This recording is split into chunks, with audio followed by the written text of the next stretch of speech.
सुसमाचार की महिमा प्रकट हो चुकी है। हम सब ने जीवित सुसमाचार पर विश्वास किया है जिसने हमें छुड़ाया है। हालेलुया।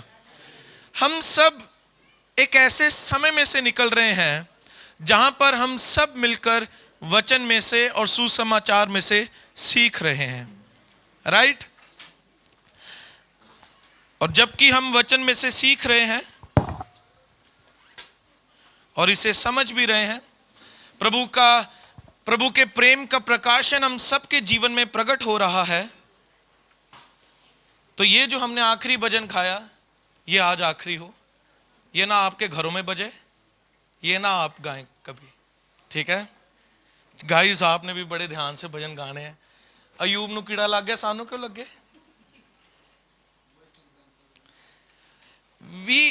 हमें वर्शिप करनी है सिर्फ यीशु की, हमें लोगों की आराधना नहीं करनी। ठीक है, उनके ऊपर सताव आए, इट्स गुड, वो हमने सीखा उनसे, ठीक है, लेकिन हम आराधना ना करनी शुरू हो जाए उनकी। प्रभु अयूब उत्ते कीड़ा भेजा, मेरे तो भी भेज दे, मैनू मैं भी तेरी आराधना करना। क्यों भेजेगा वो कीड़ा साडे उत्ते? आप हमने मौत का सामना नहीं करना, मौत का सामना यीशु ने कर लिया है। अगर अभी भी कोई काम रह गया है तो कर लो। ये बहुत से ऐसे सॉन्ग्स हैं जो गलत लिखे गए हैं, ध्यान से सुनिए। हम सब सीख रहे हैं। मैंने क्या कहा था? हम सब सीख रहे हैं, हम सब सीख रहे हैं। ये आखिरी हो, ये ना आपके घरों में कभी बजे, ना ही आप कभी इसे गुनगुनाए, ठीक है, ठीक है। सारा जग पावे मैनू छड़ जावे, मैं पल्ला तेरा। इट इज अ कन्फेशन, ये एक अंगीकार है। आप नहीं जानते क्या बात आगे हो जाएगी। पतरस ने भी यही कहा था, यीशु, हाँ, तो वही पतरस था जो छोड़ गया। हम जो भजन गाते हैं ये एक अंगीकार भी होते हैं, बड़े हमें ध्यान से गाना है, ठीक है। और लेकिन इसीलिए हम इन बातों को नहीं गा सकते। हम सिर्फ गाते हैं तो अपने प्रभु की महिमा, हम अंगीकार करते हैं तो सिर्फ अपने परमेश्वर की महिमा की। आमेन।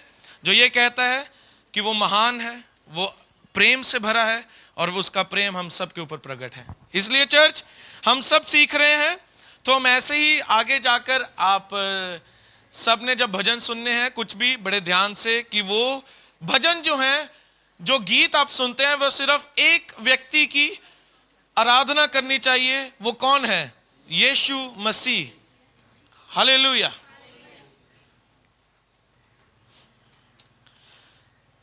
इसी में ही हम आगे बढ़ेंगे। यीशु मसीह ने हमें स्वतंत्र किया है, यीशु मसीह ने हमें आजाद किया है। और जो यीशु मसीह ने हमें आजाद किया है, तो वापस में हम उसी गुलामी में ना जाएं जिसमें से यीशु मसीह ने हमें छुड़ाया। रोमियो 6 अध्याय निकालेंगे और उसकी 14 आयत पढ़ेंगे। रोमियो की किताब, उसका 6 अध्याय और उसकी 14 आयत।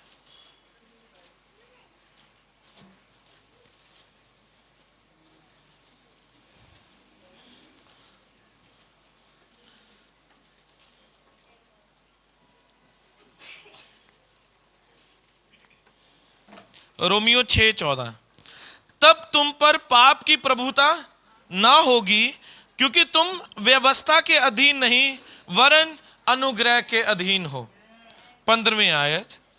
तो क्या हुआ?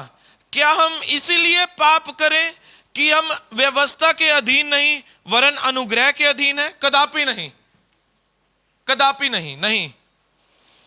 क्या तुम नहीं जानते कि जिसकी आज्ञा मानने के लिए तुम अपने आप को दासों के समान सौंप देते हो, उसी के दास हो, चाहे पाप के जिसका अंत मृत्यु है, चाहे आज्ञाकारिता के जिसका अंत धार्मिकता है। परंतु परमेश्वर का धन्यवाद हो कि तुम जो पाप के दास थे, अब मन से उस उपदेश के मानने वाले हो गए जिसके सांचे में ढाले गए। 18वीं आयत। और पाप से छुड़ाए जाकर धार्मिकता के दास हो गए। कहें आमीन। यहां पर जब हम पढ़ते हैं 16वीं आयत में, यहां पर लिखा है, तुम्हें क्या तुम नहीं जानते कि जिसकी आज्ञा मानने के लिए तुम अपने आप को दासों के समान सौंप देते हो, उसी के दास हो। सो यहां पर जो पौलुस बात कर रहा है वो हमारी बात करता है। हम हैं जो अपने आप को सरेंडर करते हैं स्वयं अपनी ही इच्छा से। हमें कोई पुश नहीं करता या हमें हमारे ऊपर कोई जोर जबरदस्ती नहीं होती परमेश्वर की ओर से कि तू मेरी ही सुन, तू मेरी ही मान। आप सबके पास सुसमाचार पहुंचा तो क्या आप पर दबाव डाला गया कि आप सुसमाचार पर विश्वास करें? यह हमारी स्वयं की इच्छा थी कि हम दासत्व में से, गुलामी में से निकलकर स्वतंत्रता के अधीन आए। यह हमारी विल थी, यह हमारी इच्छा थी। यही पौलुस कहता है, क्या तुम नहीं जानते कि जिसकी आज्ञा मानने के लिए तुम अपने आप को, खुद से ही अपने आप को दासों के समान सौंप देते हो, उसी के ही तुम हो जाओगे। जिसके समान तुम परमेश्वर नहीं, तुम सौंपोगे, चाहे गुलामी में चाहे स्वतंत्रता में, तुम उसी के दास हो जाओगे। आगे क्या लिखा है? चाहे पाप के जिसका अंत मृत्यु है, चाहे आज्ञाकारिता के जिसका अंत धार्मिकता है। सो आज हमने जब मसीह पर विश्वास किया है, हम सब धर्मी बना दिए गए हैं और हम धार्मिकता के अधीन हैं। तो अब ये जबकि हम धार्मिकता के अधीन है, तो अब हमें उस स्वतंत्रता में बने रहना है कि हम इसी के ही दास बने रहे। और वैध किसके? धार्मिकता के। ये हम ही हैं जो गुलामी में भी जाते हैं, ये हम ही हैं जो आजादी में भी जाते हैं। सो ये प्रभु नहीं है, ये हम ही हैं स्वयं से। ये हमारे ही निर्णय होते हैं कि हम अपने आप को अलग करके कभी पाप में जीवन व्यतीत कर लिया, तो कभी प्रभु में जीवन व्यतीत कर लिया, कभी पाप में जीवन व्यतीत कर लिया तो कभी प्रभु में जीवन व्यतीत कर लिया। ये हम ही हैं, ये हमारे चुनाव ही हैं। लेकिन मैं बता दूं कलीसिया, हम पाप के लिए मर गए।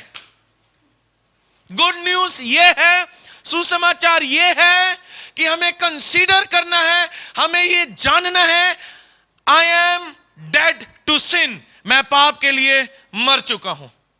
तो जब मैं ये बात को जान लेता हूं कि मैं पाप के लिए मर गया हूं, तो मैं एक ही दास के अधीन आ जाऊंगा, और वह कौन है? धार्मिकता का दास, यीशु मसीह। गलातियों की किताब उसका 5 अध्याय और उसकी 1 आयत।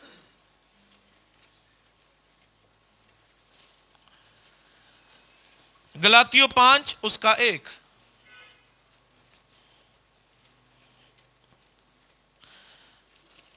मसीह ने स्वतंत्रता के लिए हमें स्वतंत्र किया है, अतः इसी में स्थिर रहो और दासत्व के जुए में फिर से ना जूतो।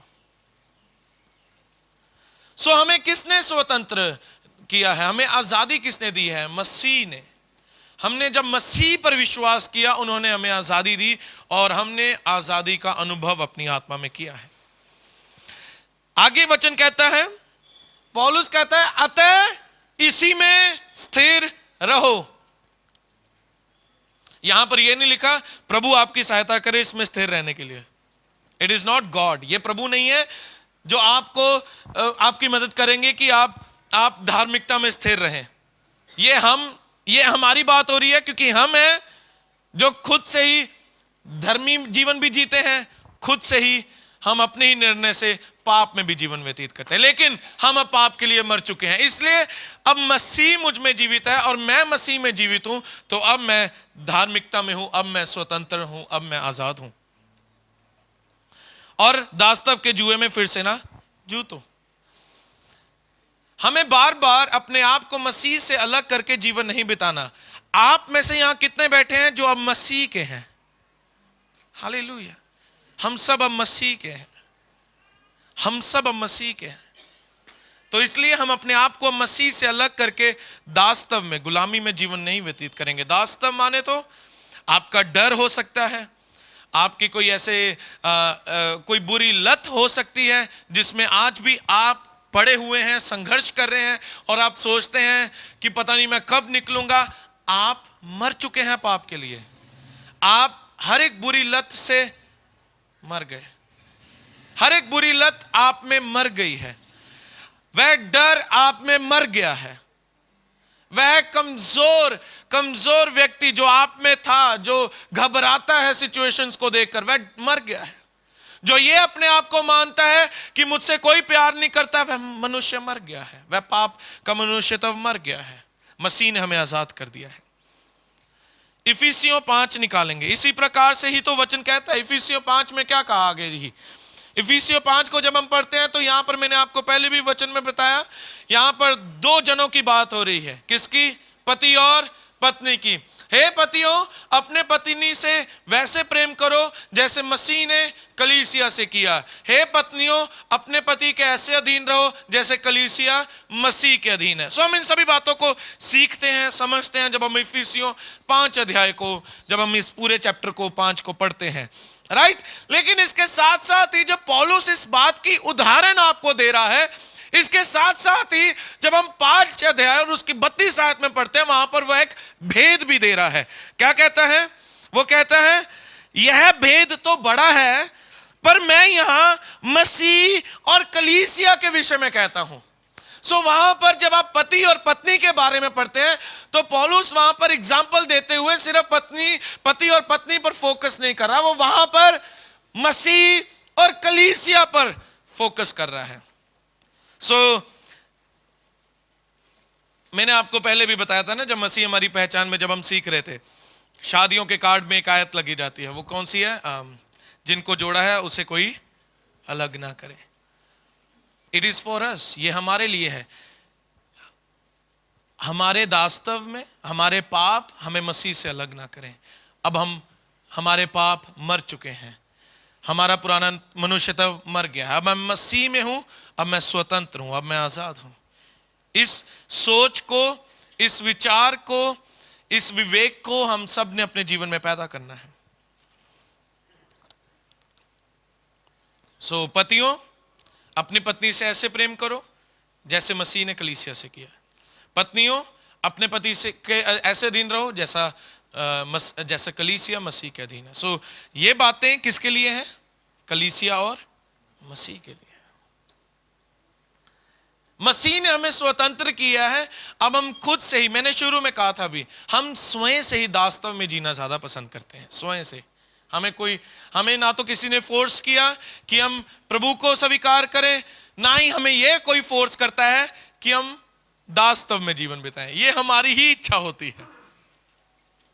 अपने आप को इतना वचन से भर लें, इतना ज्यादा, कि जब आपके जीवन में कोई ऐसे समस्या भी आए, कोई सिचुएशन ऐसी भी आ जाए, तब आपके जीवन में से पहला प्रतिक्रिया, पहला रिस्पॉन्स वचन से होना चाहिए। इतना अपने आप को वचन से भर लें। नीति वचन तो कहता है इन्हें अपनी आंखों की पट्टी बना लें, इन्हें परे ही ना होने दे अपनी आंखों से। इस प्रकार वचन आपके अंदर रहना चाहिए कि आप जब जीवन बिता रहे हैं तो आपका पहला प्रतिक्रिया क्या होना चाहिए? कि वचन आप में से बाहर निकले।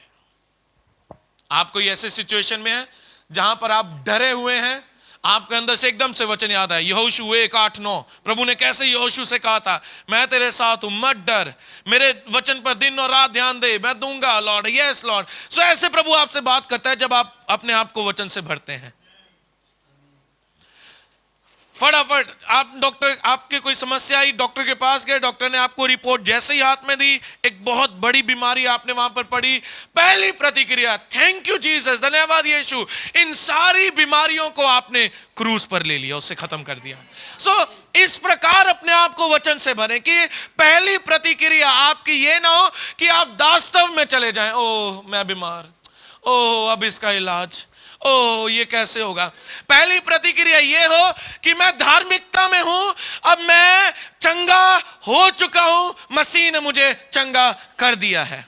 आपकी इस प्रकार पहली प्रतिक्रिया, और ये आपकी इच्छा है कि आपने दास्तव में ही जीना है, मैं बीमार हूं, या आपने स्वतंत्रता में जीना है जहां पर यीशु ने आपको पहले से ही चंगा कर दिया है। ये हमारी जिम्मेवारी है। इसीलिए पौलुस क्या कहता है? इसी में स्थिर रहो। वचन क्या कहता है? इसी में स्थिर रहो। ये आपने स्थिर रहना है, ये आपने स्थिर रहना है। ये कलीसिया आपकी जिम्मेवारी है। परमेश्वर आपकी मदद करेगा उसमें स्थिर रहने के लिए, लेकिन परमेश्वर आपको पकड़ के नहीं रखेगा कि आप वैसे में रहें। इसमें आपकी इच्छा होनी चाहिए, मैं स्थिर रहूंगा, प्रभु ने मुझे धर्मी बना दिया है, मसीह में मैं परमेश्वर की धार्मिकता हूं, मैं इसी में स्थिर हूं। जब आपके पास, आपको कोई उदाहरण के तौर पर आपको लत है ड्रिंक करने की, आपके पास कोई आया, किसी ने कहा आओ हम ड्रिंक करें, आपकी पहली प्रतिक्रिया, यीशु ने मुझे इन सब बातों से छुड़ा दिया है, ये मेरी सारी लत खत्म हो चुकी है। पहली प्रतिक्रिया, मैं अब धर्मी हूं, मसीह मुझ में जीवित है। सो पहले इतना आपको अपने आप को वचन से भरना होगा। चर्च, आप सब बुलाए गए ताकि आप स्वतंत्रता का जीवन बिताएं। कौन सा? आजादी का जीवन, राइट? हालेलुया। हम सब अब दास्तव में नहीं जिएंगे, हम सब अब दास्तव में रहकर अपना जीवन नहीं बिताएंगे। मसीह ने हमें आजादी दे दी है। इस बात का हम सब कलीसिया ने मिलकर अनुभव करना है। कहे मैं आजाद हूं। हालेलुया। मैं स्वतंत्र हूं, मैं आजाद हूं, मुझसे प्रभु प्यार करते हैं, मुझसे प्रभु बेशुमार मोहब्बत करते हैं, मैं प्रभु का अब बेटा हूं, मैं प्रभु की बेटी हूं, मैं सिंहासन के साथ खड़ा हूं। ये सभी बातों को बोलना शुरू करें। ये सभी बातें आपकी आत्मा को स्थिर रखेंगी परमेश्वर की धार्मिकता में। सो अब जबकि आप अपने जीवन को बिताएंगे, ऐसा नहीं है कि आप किसी कंडीशंस में ना पड़े जाकर, आगे जाकर बहुत सी कंडीशंस आगे आएंगी, बहुत सी बातें ऐसी खड़ी होंगी जहां पर आपको यह निर्णय खुद से ही लेना होगा, आपने दास्तव में जीना है या आपने स्वतंत्रता में जीना है। फैमिली में कोई हमला हुआ, ओ देखा ये कैसे हो गया, ये हमारे ही कारण, ये मेरे ही कुछ गलत काम थे जिसके कारण ऐसा हुआ। नहीं, मसीह ने हमें सभी बातों से स्वतंत्र किया है। जब भी बातें आपके विरुद्ध आती हैं, आप पर हावी होती हैं, उनको लेकर अपने आप को जज ना करने लग जाएं, ये मुझ में ही कोई कमी है कि ये बातें हैं। जब आपने मसीह को ग्रहण किया, तब आप सामने क्रूस पर नहीं खड़ाए गए कि अच्छा जी बताओ इसमें कितनी कमियां हैं, इसमें ये कमियां हैं। बेटा बहुत कमी, बहुत ज्यादा, ओह तेरा अभी चुनाव में बाद में सोचता हूं, कम कमी वाला लाओ। नो, मैंने कल ही बताया शाम की मीटिंग में, चाहे पाप छोटा है चाहे पाप बड़ा है, पाप है। कोई छोटा कोई बड़ा नहीं, पाप है। और वही पाप मसीह ने क्रूस पर मार दिया।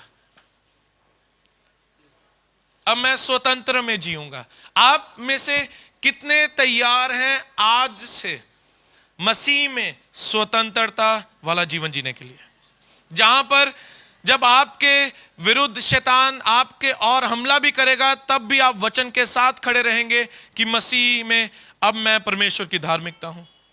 जब बीमारी की रिपोर्ट आप अपने हाथों में पकड़ेंगे, तब आप यही कहेंगे, मसीह में मैं परमेश्वर की धार्मिकता हूं। जब आपके घर के हालात ठीक नहीं, आप तब भी कहेंगे, मसीह में मैं परमेश्वर की धार्मिकता हूं। आपने इसी में स्थिर रहना है।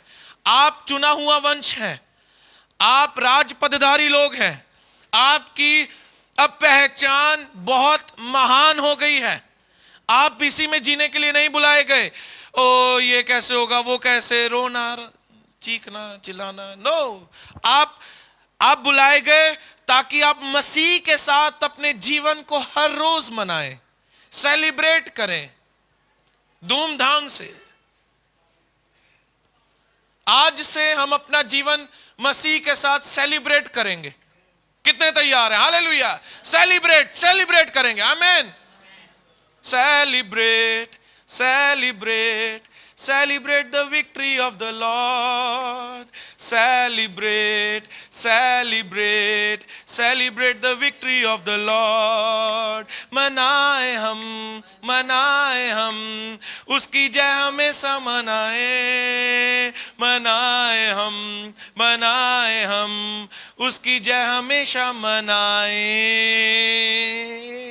मनानी है। ठीक है, सो इस हम वीक मनाएंगे, राइट? हम हर रोज सेलिब्रेट करेंगे लाइफ को प्रभु की। आमीन। आप इस समय अपने शरीर में अगर कोई भी सिम्टम देख रहे हैं बीमारी का, सेलिब्रेट करें, क्योंकि मसीह ने आपको जीवन दिया और बहुत आयत से दिया है। अब आप स्वतंत्र हैं। हालेलुया। सेलिब्रेट करें। अब मुझे ये दवाइयां लेनी है, मुझे ये मेडिकल पे जाना है, मुझे ऐसा करना है, मुझे घर के हालातों को ठीक करने के लिए कुछ आइडियाज बनाने होंगे। कुछ ना करें, सिर्फ अपनी लाइफ को सेलिब्रेट करें, मनाएं। हालेलुया। बस यही आपके लिए काफी होगा। बस मनाना है। जब कुछ भी आपको ठीक नहीं लग रहा तो क्या करना है कलीसिया? सेलिब्रेट, आनंदित, खुश, चेहरे पर एक अच्छी मुस्कुराहट। राइट? बहुत सी चीजों को ये ठीक करेगा और यही बात दिखाएगी कि आप किस में स्थिर हैं। किस में स्थिर हैं आप? और मसीह ने हमें क्या दी है? Right, right. हालेलुया। सो इस आज से कौन अपनी लाइफ को सेलिब्रेट करेगा? आमेन। सेलिब्रेट मनाना है हमने अपने जीवन को। मसीह ने ऐसी फोकट में जान नहीं दी कि हम अभी भी परेशान रहें। अरे वो होता रहेगा सब कुछ, प्रभु अपने आप संभाल लेगा। मुझे अपना जीवन मनाना है, क्योंकि मसीह ने यही तो किया। उन्होंने जीवन दिया और बहुत आयत से दिया। थोड़ा सा नहीं दिया कि थोड़ी सी टेंशन लेकर जी लो, बहुत आयत से दिया। स्वतंत्र हो गए हैं, अब आप धार्मिकता में हैं परमेश्वर की। हालेलुया। सभी बातें जो आप इस समय अपने जीवन में उनका सामना कर रहे हैं, उन सभी बातों का मसीह ने पहले ही क्रूस पर सामना कर लिया है। आप जानते हैं वो भविष्य का भी प्रभु है। कितने विश्वास करते हैं? वो भविष्य का भी प्रभु है। राइट? सो अब जबकि वह भविष्य का प्रभु है, वो जानता है आगे क्या होगा आप में। वो भविष्य का है। सो भविष्य की भी बातों को उन्होंने क्रूस पर ले लिया। राइट? सो अब हम आजाद हैं। आमेन। हालेलुया। आज से हम अपना जीवन मनाएंगे, सेलिब्रेट करेंगे। सेलिब्रेट। हालेलुया। सेलिब्रेट करना है हमने बाइबल के अनुसार अपने जीवन को बनाना है। हम दास के हम पाप के अधीन होकर नहीं, अब हम ये अपनी खुद सी स्वयं की इच्छा से अब हम आजादी के अधीन, स्वतंत्रता के अधीन होकर अपना जीवन बिताएंगे, जहां पर मसीह ने हमें स्वतंत्र कर दिया है। आमेन। सबको जय मसीह की। प्रभु आपको इस वचन के साथ बहुत आशीष दे। इस पर अध्ययन करें, जो मैंने आज आपको बताया, इस पर अध्ययन करें। प्रभु ने आपको स्वतंत्र कर दिया है, प्रभु ने आपको आजाद कर दिया है। आमेन। राइट? अब आपको कोई भी शैतान कोई भी बहला फुसला कर, आपको पाप दिखाकर, अच्छी अच्छी चीजें दिखाकर आपको पाप में नहीं गिरा सकता। आपका मनुष्यत्व पाप के लिए मर चुका है। It is dead. अब मसीह आप में जीवित है और आप स्वतंत्रता में हैं। यह गुड न्यूज है।